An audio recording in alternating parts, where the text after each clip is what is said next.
Hello and welcome back to the EPP So Long for the Grandmother's Flower tote bag. So we are on are we on day 3?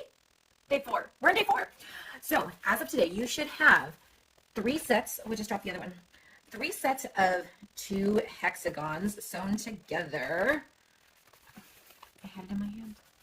And from here, today's video, we are going to be attaching one of these to our center. Remember, we have one center. And so the first thing, we're going to place them together, and then we're going to fold. And so I know that I'm sewing on that seam right there. So the first thing I'm going to do here is I am going to grab one of my clips, and I'm going to clip it to hold it in place. That way I know I'm sewing from here to here. Once that's done, we're going to open this up, and then we're going to fold this guy, and then we're going to sew from there to there. And we'll do all this in once I flip the camera around. So grab your hexies, grab your little travel kit, and let's get to sewing. All right, so step 1, we are going to cut our thread.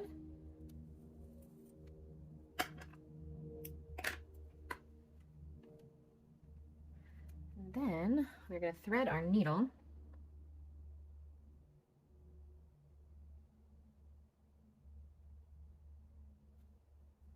All right, and then for this piece of thread, I usually go a little bit longer than I do for when I'm just piecing the two together, because I'm going to be using this thread for sewing on 2 different sides. So wrapped around my finger, bada boom. I grab this. I'm going to throw some music on, speed this up, and we are going to sew this together. So just a reminder, we're going to double knot at the start and the finish of each hexagon side.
Move you. That will be your easiest. Wonky. That's going to be the easiest part. So now you have 3. So from here, we are going to take our next set of hexies, and we're going to make sure that we go opposite, or we do it. So this is going to be the next step. So right now we just did 2 stitches. When we put this on, we are going to be sewing 1, 2, 3 different stitches. So first thing you're going to do is you are going to line them up and fold them down. There we go. Once again, I know that I need to sew in, so I'm going to pin that. I like to take my needle minder and put this out. Just a reminder, get your needle minders. It works in great ways. It pinches your papers together and it holds your needle. So this part is going to be easy. Again, I'm going to flip the camera around. I'm going to stitch it out. I'm going to put it at super fast speed so we can get to how we have to start bending the fabric. So I have to pause it right now, but stay tuned, and the next shot will be flipped around, and I'm losing my thread. All right.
All right, so I was able to sew on that one there. And so now from here, I'm going to flip this up. I'm going to fold this, and I'm going to flip this here so I can, because I personally sew left to right.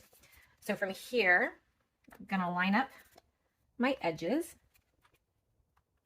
And then from here, I'm just going to fold up all this side, and maybe even again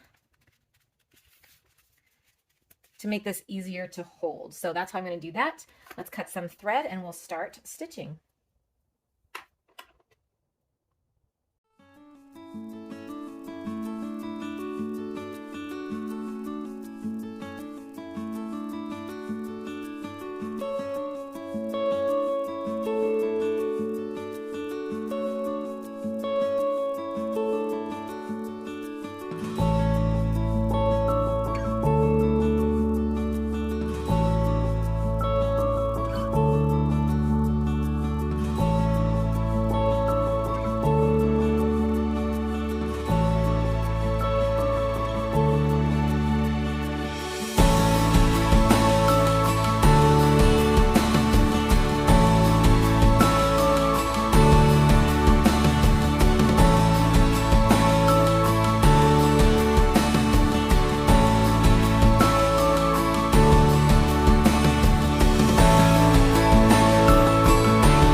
All right, I just finished my flower.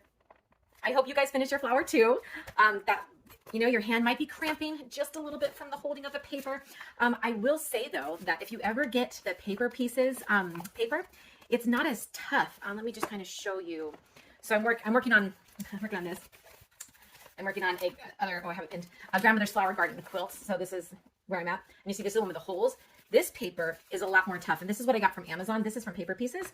So if that's a consideration for you, I might really press upon you to get the Paper Pieces brand, because it's a little softer and a little easier to grasp for long periods of time. I don't yet know how it's going to be to pull them out, but let's head over to the ironing board and we will take out the paper after we press it. We did it.